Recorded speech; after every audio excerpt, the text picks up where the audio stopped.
নমস্কার, আমি doctor Baishali Roy. Happy Diwali everybody. আজকে দিওয়ালি, আলোকের উৎসব। হ্যাঁ, এই উৎসবে আমরা সবাই সামিল হব, আমরা সবাই বাজি পোড়াবো। স্পেশালি ছোটো ছোটো বাচ্চারা বাজি পোড়াতে খুব ভালোবাসে।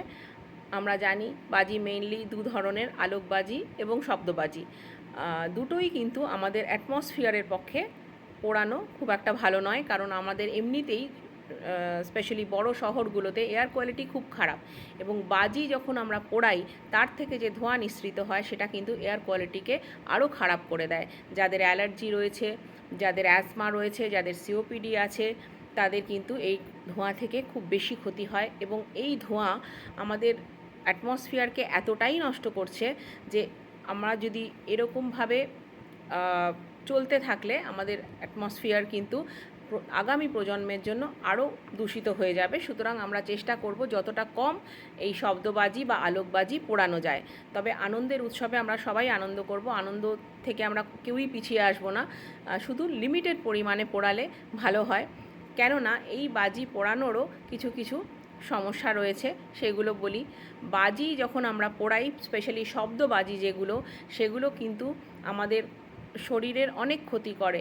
যখন শব্দবাজি খুব জোরে, খুব হাই ডেসিবেলে যেগুলো, সেগুলো যখন পড়ে, তখন কিন্তু আমাদের হঠাৎ করে প্যালপিটেশন হতে পারে, ব্লাড প্রেশার বেড়ে যেতে পারে, আমাদের কানের পর্দায় খুব জোর ধাক্কা লাগতে পারে, সেখান থেকে হিয়ারিং লস হতে পারে, ব্লিডিং হতে পারে, আমাদের এমনি শরীরের একটা অদ্ভুত ধরনের একটা অস্থিরতা সৃষ্টি করতে পারে। এছাড়া কানে তো বললাম হিয়ারিং লস, অনেক সময় চোখের মধ্যে যদি এই বাজি বার্স্ট করে তাহলে চোখের কিন্তু অন্ধত্ব আসতে পারে। হাতে বা পায়ে করলে কিন্তু সেখান থেকে অনেক সময় অ্যাম্পুটেশন পর্যন্ত করতে হতে পারে। স্পেশালি যে বাজিগুলো আপনার মাটির খোলার মধ্যে থাকে, সেইগুলো যদি বার্স্ট করে তাহলে কিন্তু সেই মাটির খোলা আমাদের সর্বশরীরে গেঁথে যায়, সেখান থেকে প্রভূত পরিমাণে ব্লিডিং হতে পারে। অতএব যখন আমরা বাজি পোড়াবো, আমরা নিশ্চয়ই এই কথাগুলো মাথায় রাখবো। আর যখন বাচ্চারা বাজি পোড়াবে, তখন তাদের সাথে একজন বড় মানুষ থাকা খুব প্রয়োজন। হাতের কাছে যদি একটু জল রাখা যায় তাহলে সেটা আরও ভালো হয়। ছোটোখাটো কোনো ফায়ার হলে সেটা তৎক্ষণাৎ নির্বাপন করা যাবে। হাতের কাছে যদি আমরা বার্নল বা সিলভারেক্স এই ধরনের একটু ওষুধ রাখি, তাহলে ছোটোখাটো বার্নে লাগিয়ে দিতে পারবো। কিন্তু যদি বার্ন দুঃখজনকভাবে বেশি হয়, তাহলে ইমিডিয়েটলি হসপিটালে যাবেন, মানে সময় না নিয়ে, তাহলে সঙ্গে সঙ্গে সেই বার্নের চিকিৎসা হবে। এই ধরনের বার্ন এবং ব্লাস্ট ইনজুরি কিন্তু আমাদের মাথায় রাখতে হবে যে এটা হতে পারে।